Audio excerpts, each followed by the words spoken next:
do we want to go into our final, do it differently? Yes, we shall. Jingle. What did you do for this season? I can go through mine briefly as well, because I suspect yours would be fairly extensive. But what I kind What of makes you say that? Well, I have a hunch.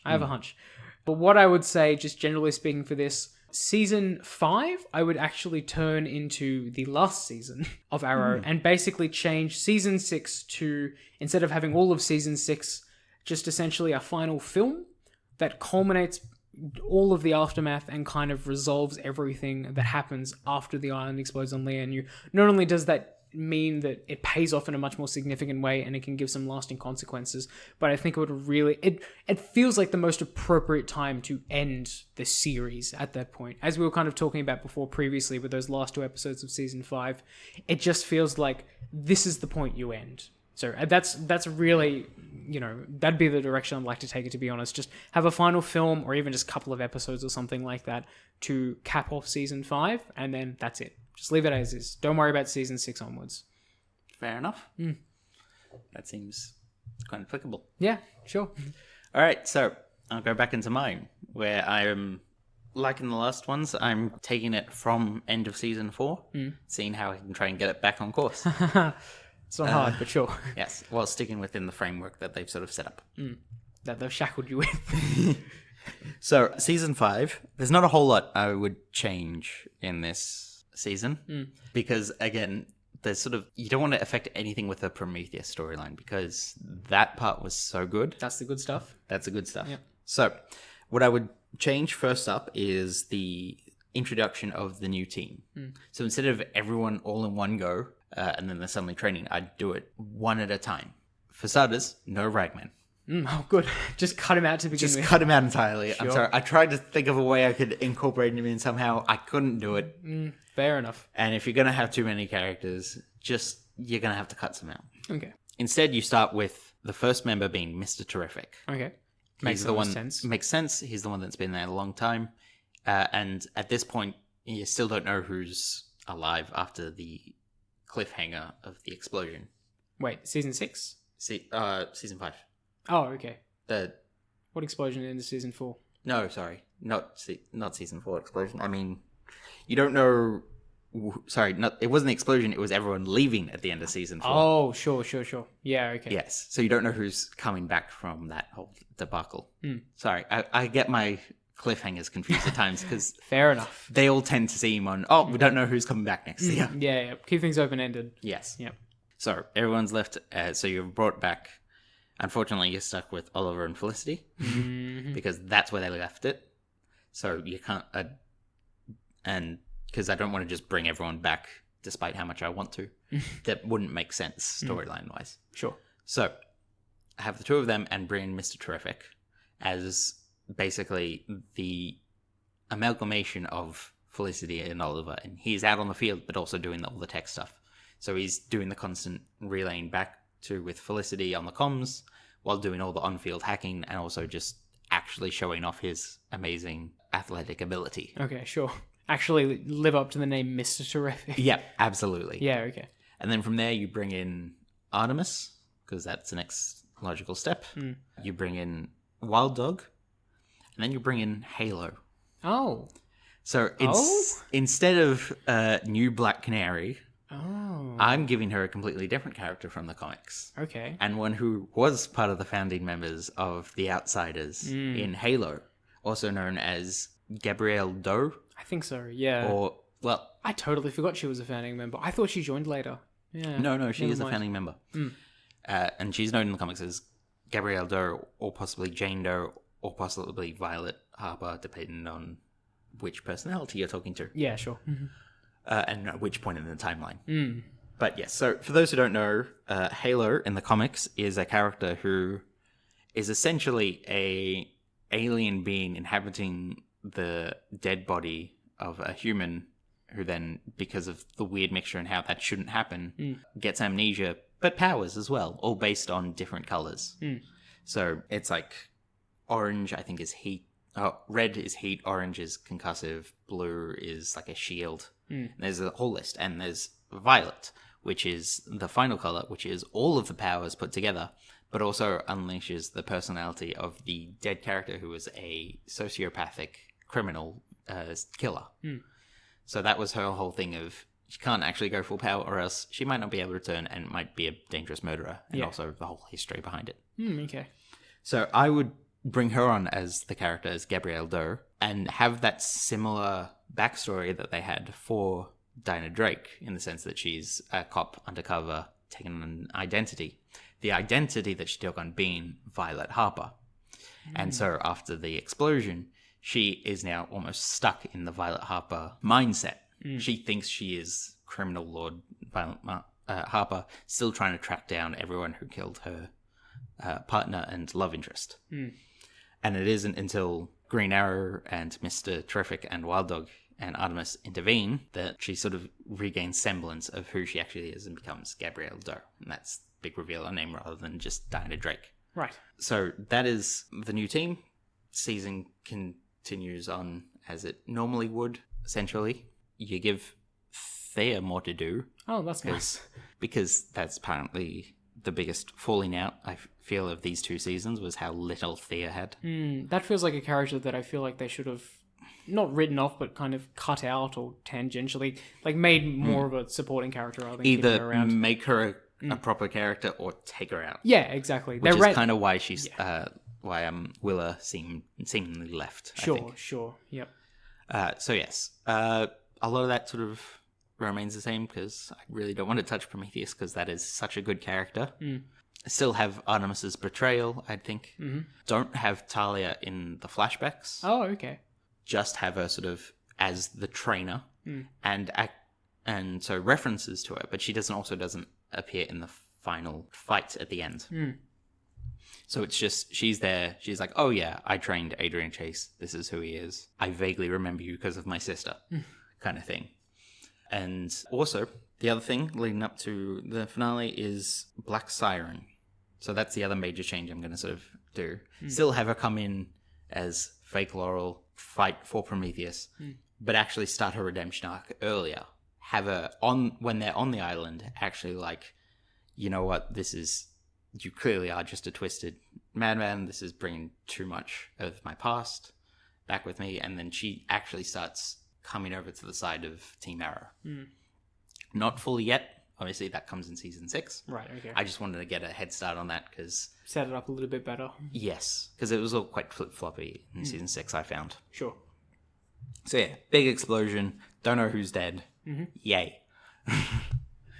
Season 6, the things I'd change about that is, for starters, we're going to have more damage done by the island and actually give that a bit of a payoff. Thank God. So, I still want Thea, though, which is the unfortunate thing. Yeah. She seems the most likely to be killed off, but I'm going to keep her. So, Sam, the mother, the one person who died on the island, stays dead. Oh, good. Felicity, can't really get rid of her, but... Can you, though? It's your do it differently. It is, but I feel I'd piss off too many people. Well, fair. You know what? Some people would love you, some people would hate you. At this point, I've been trying to be pleasing everyone with my do it differently. Fuck it. Season 6 is going to be my just clean slate dream pure wish fulfillment on my end. So Felicity, still not going to have her die, but I'm going to break that fucking thing in her spine so she is properly back to being in a wheelchair for good. Right, okay. Because I don't know why they had that as a subplot. At least do something with it. Yeah. Diggle is injured, but more than just the normal stuff. He has lost an arm. Oh, cool. He is properly, severely... Oh, could you make him the new Arsenal, actually? Like, replace it with a robotic arm? Well, I was thinking of something like that. Ah, cool. Sorry, did I just spoil your thing? A little bit. Okay, continue. So, because this is actually just on the side, I still remember talking at the end of season 3, talking with a lot of people, getting really excited about what they were potentially doing, especially because they were in talks of putting a mask on John Diggle, and all the theories that came out of that. Oh, yeah. From what character would he become? From being Jon Stewart, or would he be Martian Manhunter, because didn't have that yet, or would he be Cyborg, potentially? Because all the black characters, basically.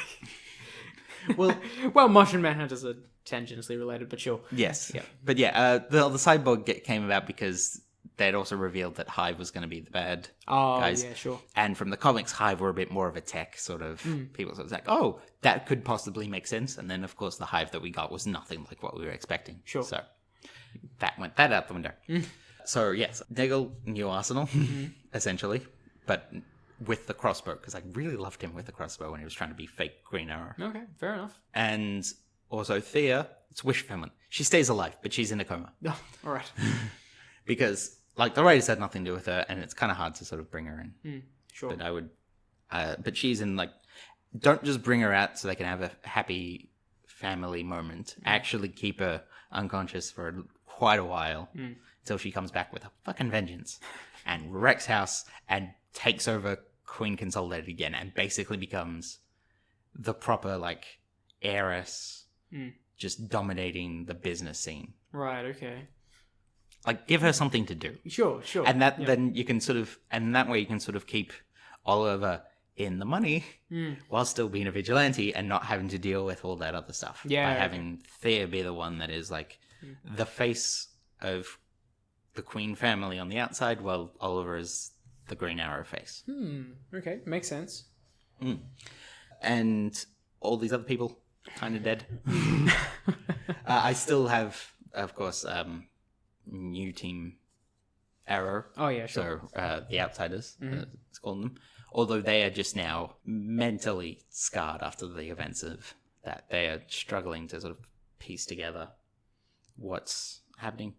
I'd even potentially say Wild Dog might be dead. Oh, I would be okay with that, to be honest. Yeah. Some things do change, Hoss. Because I do love him, and I loved him in the thing, but again, there are so many characters that they introduced, you kind of need to cull a few of them. You need to streamline it a little bit. That's what I originally thought the whole explosion was going to do, to be honest. Like, cut half the cast. Yeah. You know? So yeah, Artemis, also dead. Oh, yeah, good. But she hasn't been seen since then anyway, so that's that fair. doesn't matter. Doesn't change things. Doesn't change anything. We just now... This doesn't change anything, Hoss. Sorry. Continue. Yeah, but now just flat out acknowledge, oh yeah, she's dead as well. Sure. Instead of just not talking about her for years. And so that basically leads into there's no Caden James. Well, he's there, but he is working as sort of like a... They've changed Helix into this vigilante-esque thing. So continuing on with them trying to be good, and Felicity has sort of become the head of that in a wheelchair.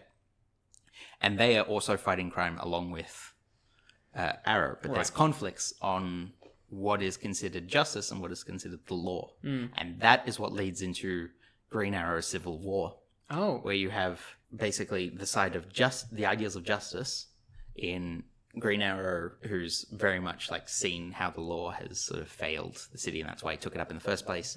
Mr. Terrific, who's basically seen as a black gay superhero, has basically seen, the law is just the powerful, but whatever their moral standards are, despite how wrong they could be. Sure. Because he's had to face so much oppression. Prejudice, yeah. Prejudice, and a slowly being redeemed Black Siren, whose backstory of having her Oliver die on the boat and her father get killed in the line of work and everything, just realized, like, no, the law can't do everything.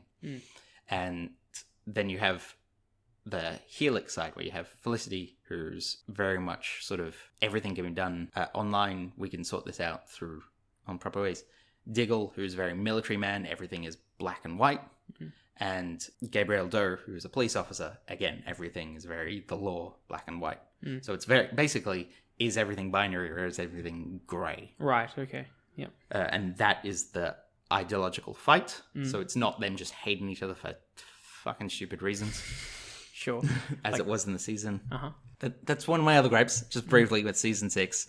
They have a perfectly reasonable explanation of why they break up the two teams to fight, in the fact that Felicity was just invading their privacy in order to keep tracks on everyone.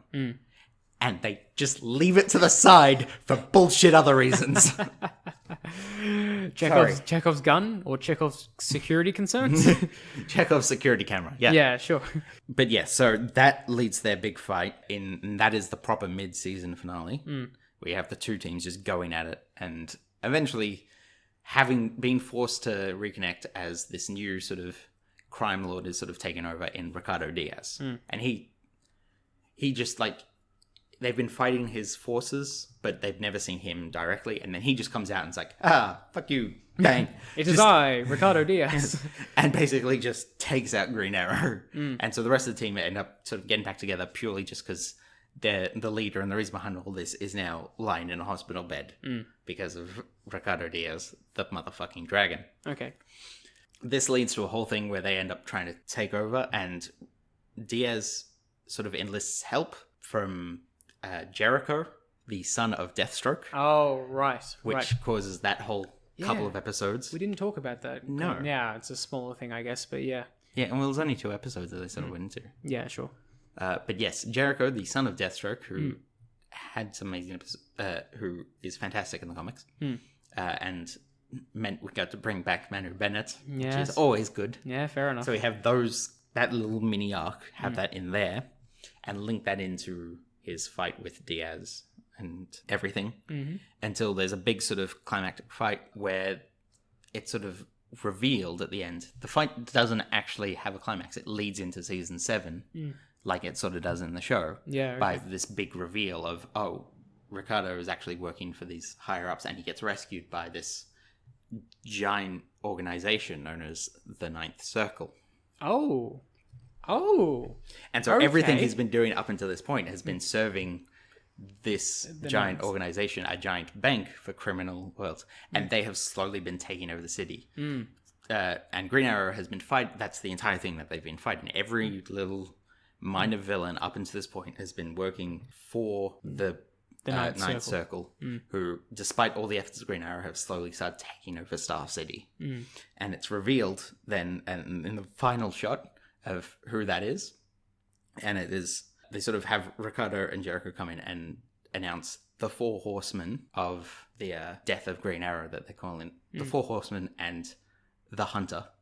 So you have this big reveal around the table leading into season 7. This is where my true wish fulfillment comes in. Okay. Where you have Ricardo come in and sit down to the big head, who's this big cloaked figure, and you just hear her voice, and she's like, we can finally take down Star City, claim it as our own, as the proper breeding ground of the Ninth Circle, like their base of operation. They turn the city into their entire business, basically.